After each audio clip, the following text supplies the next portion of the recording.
ಬಂದಿಲ್ಲ. ಹೋಗಿರೋ ಕೆಲಸ ಏನಾಯ್ತೋ ಏನೋ. ಎಲ್ಲ ಒಳ್ಳೇದೇ ಆಯ್ತು ಕಣ್ರೋ. ಏನಾಯ್ತೋ ವಿಜಯ್, ಇಷ್ಟೊಂದು ಖುಷಿಯಲ್ಲಿದ್ಯಾ? ಗೀತಾ ನೀನು ಒಪ್ಕೊಂಬಿಟ್ಲ ಮಗ? ಮಗ ಕಂಗ್ರಾಟ್ಸ್ ಅಲೋ. ಇಲ್ಲ ಕಣ್ರೋ. ಮತ್ತೆ ಅವಳ ಹತ್ರ ಉಗಿಸ್ಕೊಂಬಂದೆ ಅಂತ ಖುಷಿ ಪಡ್ತಾ ಇದೀಯಾ? ಇಲ್ವೋ, ಗೀತಾ ಮನ್ಸಲ್ಲಿ ನಾನಿದ್ದೀನಿ ಅಂತ ಖುಷಿ ಆಗ್ತಿದೆ.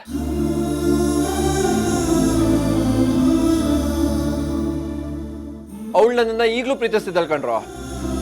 ಮನ್ಸಲ್ಲಿ ಪ್ರೀತಿ ಇಟ್ಕೊಂಡು ಹೊರಗಡೆ ದ್ವೇಷ ಇರೋ ತರ ನಾಟಕ ಆಡ್ತಿದ್ದಾಳೆ. ಹಾಗೆ ಮಾಡೋದಕ್ಕೆ ಕಾರಣ ಏನಂತೆ? ಯಾರೋ ಆಡಿದ ಮಾತಿಗೆ ತಲೆ ಕೆಡಿಸ್ಕೊಂಡು ನನ್ನನ್ನು ಮದುವೆ ಆಗೋ ಅವಳ ನಿರ್ಧಾರ ತಪ್ಪು ಅಂದ್ಕೊಂಡಿದ್ದಾಳೆ. ಅದು ತಪ್ಪಲ್ಲ ಸರಿ ಅಂತ ನಾನು ಅರ್ಥ ಮಾಡಿಸ್ತೀನಿ. ಸಮಾಜ ಏನನ್ನುತ್ತೋ ಅಂತ ಎದುರ್ತಿದ್ದಾಳೆ. ಅವಳ ಬದುಕು ಸಮಾಜ ಅಲ್ಲ, ನಾನು ಅಂತ ಅರ್ಥ ಮಾಡಿಸ್ತೀನಿ. ಅದೇನ್ ದೊಡ್ಡ ವಿಷಯ ಅಲ್ಲ ಬಿಡು ಮಗ. ಒಟ್ನಲ್ಲಿ ನಿನ್ ಪ್ರೀತಿ ಪರವಳ ಹಾರೋಗಿಲ್ವಲ್ಲ, ಅಷ್ಟು ಸಾಕು. ಹೌದು ಮಗ, ನಮ್ಗಷ್ಟೇ ಸಾಕು. ಆದ್ರೆ ನನಗಷ್ಟು ಸಾಲದು ಕಣ್ರ. ಗೀತಾ ಮನ್ಸಲ್ಲಿರೋ ಪ್ರೀತಿ ನನ್ನ ಮನ್ಸಿಗೆ ಬರಬೇಕು. ಈ ಸಮಾಜಕ್ಕೆ ಎದುರ್ತಿರೋ ಅವಳು ಈ ಸಮಾಜದ ಮುಂದೆ ನಾನು ಅವಳು ಗಂಡ ಹೆಂಡತಿ ಆಗ್ಬೇಕು. ಹಾಗೆ ಆಗ್ತೀವಿ. ಎಲ್ರು ನಾನು ವಿಜಿಗೆ ನೋವು ಮಾಡ್ತಿದ್ದೀನಿ ಅಂತ ಬೈತಾ ಇದ್ದಾರೆ. ನನಗೂ ಅವನನ್ನ ಮರೆಯಕ್ಕಾಗ್ತಿಲ್ಲ ಸಿಂಕು. ನಿನ್ ಮೇಲಿರೋ ಪ್ರೀತಿನ ನನ್ನ ಕೈಲಿ ತೋರ್ಸ್ಕೊಳಕ್ ಆಗ್ತಿಲ್ಲ ವಿಜಿ.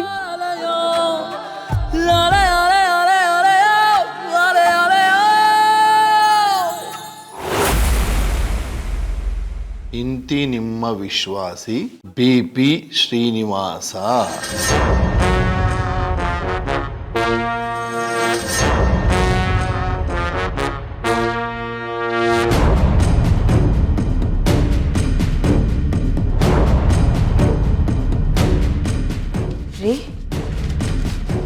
ಏನೇ ಕಾಫಿ ತಿನ್ನಿಲ್ಲ ಕೊಡು. ಏನಾದ್ರೂ ಒಂದು ಒಳ್ಳೆ ಕೆಲಸ ಮಾಡ್ಬೇಕಾದ್ರೆ ರೀಯದ ನುಲಿತಾ ಇರ್ತೀಯಲ್ಲಿ ಸುಶೀಲ. ಅಲ್ಲ, ಗೀತನ್ ಫೋಟೋ ಎಲ್ಲ ಕಳಿಸ್ತಿದ್ದೀರಾ? ನೋಡೇ ಸುಶೀಲಾ, ಮೂರ್ಗೆರೆನಲ್ಲಿ ಒಂದು ಗಂಡಿದೆಯಂತೆ.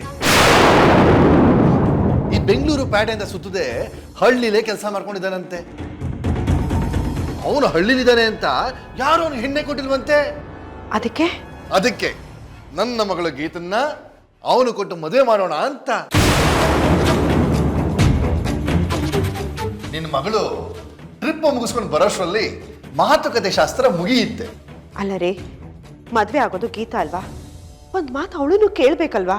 ನೀನು ಹೀಗೆ ಮಾಡಿದೆ ಅವಳ ಬದುಕು ಹಾಳಾಗಿರೋದು ಅಲ್ವೇ? ಗೀತಾ ನಾನು ಹೇಳ್ದಾಗ ಕೇಳ್ತೀನಿ, ನಾನು ನಡೆಸಿದ ದಾರಿಯಲ್ಲಿ ಬದುಕ್ತೀನಿ ಅಂತ ತಾನೇ ಹೇಳಿರೋದು. ಮತ್ತ ಅವಳನ್ನೇನೇ ಕೇಳೋದು? ನಾವು ಕಾಫಿ ಕೊಟ್ಟಾಯ್ತಲ್ಲ, ಒಳಗೋ ಕೆಲಸ ನೋಡ್ಕೊಳ್ಳೆ. ಬಂದ್ಬಿಟ್ಲು ನನಗೆ ಬುದ್ಧಿವಾದ ಹೇಳೋದಕ್ಕೆ. ಗೀತಾ, ನಿಮ್ಮಪ್ಪ ತುಂಬಾ ಆತರದಲ್ಲಿ ಹೋಗ್ತಿದ್ದಾರೆ. ಟ್ರಿಪ್ಪಿಂದ ಬರುವಷ್ಟರಲ್ಲಿ ನೀನು ನಿನ್ನ ಗಂಡನ ಜೊತೆ ಹೊಂದ್ಕೊಂಡು ಬರಲೇಬೇಕು. ಇಲ್ಲಾಂದ್ರೆ ನಿನ್ನ ಜೀವನ ಹಾಳಾಗ್ಬಿಡುತ್ತೆ ಕಣೆ. ನಮಸ್ಕಾರ ಸರ್.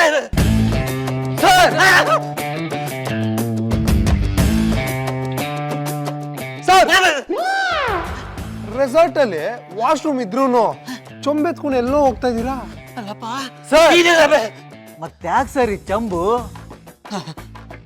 ಸರಿಯಾಗಿ ಕೇಳಿಸ್ಕೊಡ್ರಪ್ಪ. ನಿನ್ನೆ ರಾತ್ರಿ ನಾನು ಇಷ್ಟು ಕುಡಿದು ಟೈಟ್ ಆಗದೆ ಇದ್ರು ತುಂಬಾ ಅಲರ್ಟ್ ಆಗಿದೆ. ಲಕ್ಷ್ಮಣ್ ರೇಖೆ ಕಾಯ್ತಾ ಅಲ್ಲಿ ಕೂತಿದ್ದಾಗ ಯಾರೋ ಏನೋ ನನ್ನ ತಲೆಗೆ ಗುಪ್ರಿಕೆ ಹಾಕಿ ಚೆನ್ನಾಗಿ ಕೂತ್ಬಿಟ್ರು ಕಣಪ್ಪ. ಆದ್ರೆ ಅವ್ರು ಗುದ್ದಿದ್ದು ಯಾವ್ದ್ರಲ್ಲಪ್ಪ, ಇದೇ ತರ ಯಾವುದೋ ಒಂದು ಚೊಂಬಲ್ ನನಗೆ ಗುದ್ದಿದ್ದಾರೆ. ಸಾರ್, ಯಾರು ಸರ್ ಅವರು? ಯಾರು ಸರ್ ಆ ಪಾಪಿಗಳು? ಅವರ್ಯಾರೇ ಆಗಿರಲಿ, ಅವರನ್ನು ಹುಡುಕಿ ಚೆನ್ನಾಗಿ ತದುಕಿ ಅವರ ತಲೆಯನ್ನು ಛೇದಿಸಿ ನಿಮ್ಮ ಪಾದಗಳಿಗೆ ಅರ್ಪಿಸದಿದ್ದರೆ ನಾನು ಸಿಟಿಯೇ ಅಲ್ಲ ಸರ್. ಆಜ್ಞೆ ಮಾಡಿ ಸರ್, ಆಜ್ಞೆ ಮಾಡಿ. ಅಪ್ಪ ಹೇಳೋ ಮೇಲೆ ಹೇಳೋ. ಏಯ್, ಅವನು ಯಾರು ಅಂತ ನನಗೆ ಚೆನ್ನಾಗಿ ಜ್ಞಾಪಕ ಇದೆ. ಗೊತ್ತಾ ಸರ್? ನೀವು ಹೌದು ಅಲ್ವೋ ಅಂತ ನಾನು ಹೇಳ್ತೀನಿ ನೋಡಿ. ನಿಮಗೆಲ್ಲ ಒಂದು ಟಾಸ್ಕ್ ಕೊಡ್ತಾ ಇದ್ದೀನಿ. ಏನ್ ಸರ್ ಅದು? ಏಯ್, ನಾನು ಒಂದು ಕಾಲದಲ್ಲಿ ಬ್ಯೂಮ್ಕೇಶ್ ಬಕ್ಷಿ ಕಂಡ್ರು. ಹೊಡೆದ್ರಿಗೆ ಆ ಏಟು ಎಷ್ಟಿರ್ತಂತ ಗೊತ್ತಿರೋದಿಲ್ಲ, ಆದ್ರೆ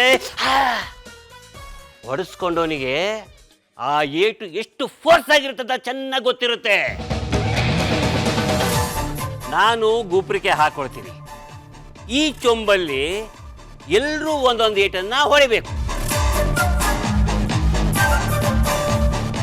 ಆಗ ನನಗೆ ಬಿದ್ದಿರೋ ಏಟು ಯಾರದ್ದು ಅಂತ ನನಗೆ ಗೊತ್ತಾಗುತ್ತೆ. ಸಾರ್ ಏನ್ ತಲೆ ಸರ್ ನಿಮ್ದು. ಆಗ್ಲಿ ಸರ್, ನಾವು ನಿರಪರಾಧಿಗಳಂತ ಪ್ರೂವ್ ಮಾಡಲು ಎಂತಹ ಅಗ್ನಿ ಪರೀಕ್ಷೆಗೂ ಸಿದ್ಧ ಸರ್. ಮಗ ಒಳ್ಳೆ ಬ್ಲಾಂಕೆಟ್ ತಗೋಬರೋ. ಹೋಗು. Sir ready sir.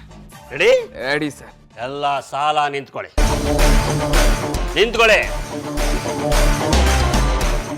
ಸರ್ ಆ?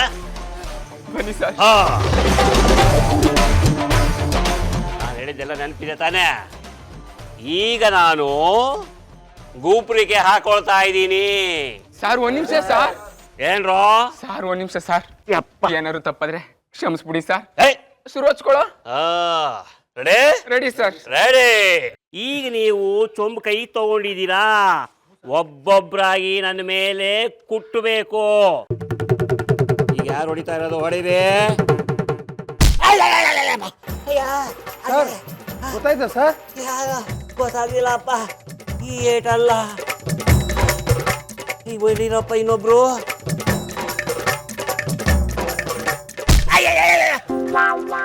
ಸರ್ ಗೊತ್ತಾಯ್ತಾ ಸರ್? ಗೊತ್ತಾಗ್ಲಿಲ್ಲಪ್ಪ. ನೆಕ್ಸ್ಟ್ ಸರ್ ಈಗ ಗೊತ್ತಾಗ್ಲೇಬೇಕು ನೋಡಿ ಸರ್. ಸರ್ ಹೋಗ್ಲಿ, ಇವಾಗ ಗೊತ್ತಾಯ್ತಾ ಸರ್? ಇಲ್ಲಪ್ಪ. ಅಯ್ಯೋ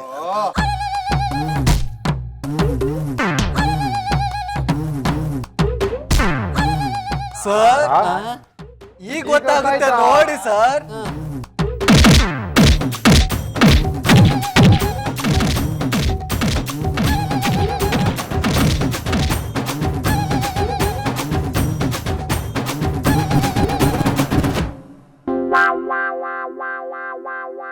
ಸರ್ ಏನಾದ್ರು ಗೊತ್ತಾಯ್ತಾ sir? ಸಾಕ್ಬಿಡ್ರಪ್ಪ.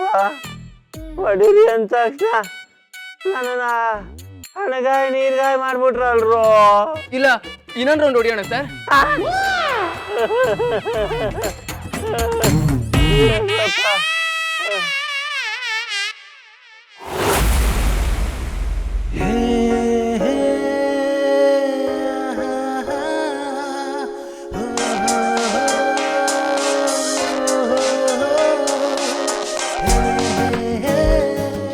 Hello Viji. Hi dad. ಹೇಳು ಮಗನೇ, ಎಲ್ಲಿ ತನಕ ಬಂತು ನಿನ್ನ ಮತ್ತು ಗೀತಾ ಪ್ರೀತಿ ಪಯಣ? ಒಂದ್ ಹೆಜ್ಜೆ ಮುಂದೆ ಹೋಗಿದೆ ಡ್ಯಾಡ್. ಏನ್ ನಡೀತೋ ವಿಜಿ? ಗೀತಾ ಮನ್ಸಲ್ಲಿ ನಾನು ಇನ್ನ ಇದ್ದೀನಿ ಅನ್ನೋದು ಅರ್ಥ ಆಯ್ತು. ವಿಜಿ ಸರಿಯಾಗಿ ಹೇಳೋ, ಏನೋ ಆಯ್ತು?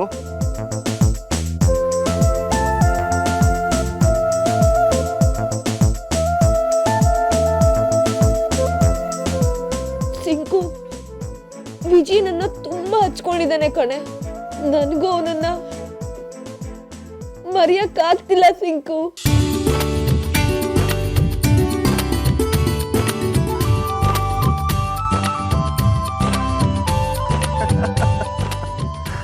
ಏನೋ ವಿಜಿ ಇದೆಲ್ಲ, ನೀನು ಹುಡುಗಿ ವೇಷ ಎಲ್ಲ ಹಾಕೊಂಡಿದ್ಯೇನೋ? ಹೆಣ್ಣಿನ ಮನ್ಸಲ್ಲಿ ಏನಿದೆ ಅಂತ ತಿಳ್ಕೊಳಕ್ಕೆ ಹೆಣ್ಣಾಗ್ಲೇಬೇಕಾಗಿತ್ತಪ್ಪ. ಪರವಾಗಿಲ್ಲ ವಿಜಿ, ನಿನ್ನ ಹೆಂಡತಿ ಮನ್ಸಲ್ಲಿ ಏನಿದೆ ಅಂತ ನಿನ್ಗೆ ಗೊತ್ತಾಯ್ತು ತಾನೆ? ಹೌದಪ್ಪ. ನನಗೆಷ್ಟು ಖುಷಿ ಆಗ್ತಿದೆ ಅಂದ್ರೆ ಗೀತಾ ನನ್ನ ದೂರ ಮಾಡಿಲ್ಲ, ಆ ಥರ ನಾಟಕ ಮಾಡ್ತಿದ್ದಾಳಷ್ಟೇ. ಆದ್ರೆ ಇದೆಲ್ಲ ನನಗೆ ಗೊತ್ತಾಗಿದೆ ಅನ್ನೋ ವಿಷಯ ಅವಳಿಗೆ ಗೊತ್ತಿಲ್ಲ. ಅದು ಒಳ್ಳೇದೇ ವಿಜಿ. ನೀನು ಗೆಲ್ಬೇಕಾಗಿರೋ ನಿನ್ನ ಹೆಂಡತಿ ಈಗಾಗಲೇ ನಿನಗೆ ಸೋತಿದ್ದಾಳೆ. ಆದರೆ ಅವಳು ಹೆದರ್ತಾ ಇರೋದು ಸಮಾಜಕ್ಕೆ. ಆ ಸಮಾಜದ ಮುಂದೆ ನೀನು ಅವಳನ್ನ ಒಲಿಸ್ಕೊಂಡು ಅದೇ ಸಮಾಜದ ಮಧ್ಯೆ ಸುಖವಾದ ಸಂಸಾರ ನಡೆಸಬೇಕು ಮಗನೇ. ಖಂಡಿತ ಅಪ್ಪ, ಇದು ಆದಷ್ಟು ಬೇಗ ನಿಜ ಆಗುತ್ತೆ. All the very best you. Thanks ಅಪ್ಪ, ಥ್ಯಾಂಕ್ ಯು ವೆರಿ ಮಚ್. ಹಾಗಿದ್ರೆ ಮುಂದಿನ ಕಾರ್ಯಕ್ರಮ ಏನು? ಅಂಜಲಿ ಬೆಟ್ಟಕ್ಕೆ ಟ್ರೆಕ್ಕಿಂಗ್ ಹೋಗ್ತಾ ಇದ್ದೀವಿ. ಏನು, ಅಂಜಲಿ ಬೆಟ್ಟನ? ನಿನ್ನ ಮತ್ತೆ ಗೀತಾ ಮಧ್ಯೆ ಇರೋ ಬೆಟ್ಟಗಳೇನ ಬಿದ್ದೋಯ್ತು. ಹಾಗಿರುವಾಗ ಅಂಜಲಿ ಬೆಟ್ಟನ ನೀನು ಆರಾಮಾಗಿ ಹತ್ತತ್ಯ ಮಗನೇ. ಆದ್ರೆ ನೀನ್ ಮಾತ್ರ ಹುಷಾರು. ಲವ್ ಯು, ಬಾಯ್. ನಾವೀಗ ದೇವರ ಮನೆ ಬೆಟ್ಟಕ್ಕೆ ಭುಜಬಲ ಆಗಿರುವಂತ ಅಂಜಲಿ ಬೆಟ್ಟಕ್ಕೆ ಹೋಗ್ತಾ ಇದ್ದೀವಿ.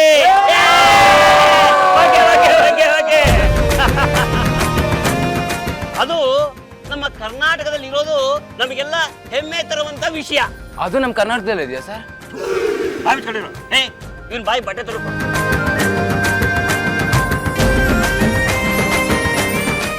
ನಾವೆಲ್ಲರೂ ಪ್ರಕೃತಿನ ಅರ್ಥ ಮಾಡ್ಕೊಳ್ಳೋಕೆ ಇದೊಂದು ನಮಗೆ ಒಳ್ಳೆ ಅವಕಾಶ.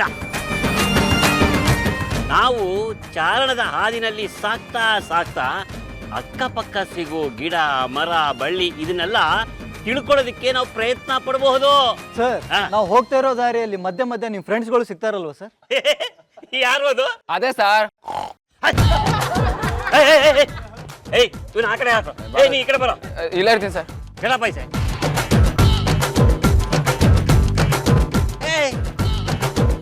ಯಾಕೋ ಹಾಗೆ ನಿಂತ್ಕೊಂಡಿದ್ಯಾ? ಏನಾಯ್ತು? ನೀವೇ ಹೇಳಿದ್ರಲ್ಲ ಸರ್ ಸೀರಿಯಸ್ ಅಂತ. ಅಯ್ಯೋ ನಿನ್ನ ಉಸಿರು ಬಿಡೋ. ನೋಡಿ, ಕಾಲ್ದಾರಿನಲ್ಲಿ ನಡೀತಾ ನಡೀತಾ ನಾವುಗಳು ಹೋಗ್ಬೇಕು. ನೀವೇನಾದ್ರೂ ಮಂಗನಾಟ ಮಾಡಿ ದಾರಿ ತಪ್ಪಿಸ್ಕೊಂಡ್ರೆ ನೀವು ಕಾಡ್ ಪಾಲಾಗ್ತೀರಾ. ಎಲ್ಲ ಗಮನ ಇಟ್ಟು ಕೇಳಿಸ್ಕೊಳ್ಳಿ. ಆ ಬೆಟ್ಟ ತುಂಬಾ ದೊಡ್ಡ ಬೆಟ್ಟ. ಅಲ್ಲಿ ತುಂಬಾ ಇಳಿಜಾರಿರುತ್ತೆ, ಬಂಡೆಗಳಿರುತ್ತೆ, ಕಂದಕಗಳಿರುತ್ತೆ. ನಾವೇನಾದ್ರೂ ಸ್ವಲ್ಪ ಮಿಸ್ ಆದ್ರೆ ಜಾರಿ ಹೋಯ್ತು ಅಂತಂದ್ರೆ ಬಾಡಿನೂ ಕೈ ಸಿಗಲ್ಲ. ಈಗಲೇ ಹೇಳಿರ್ತೀನಿ. ನೀವಿರ್ಬೇಕಾದ್ರೆ ನಮ್ಗೇನ್ ಭಯ ಸರ್?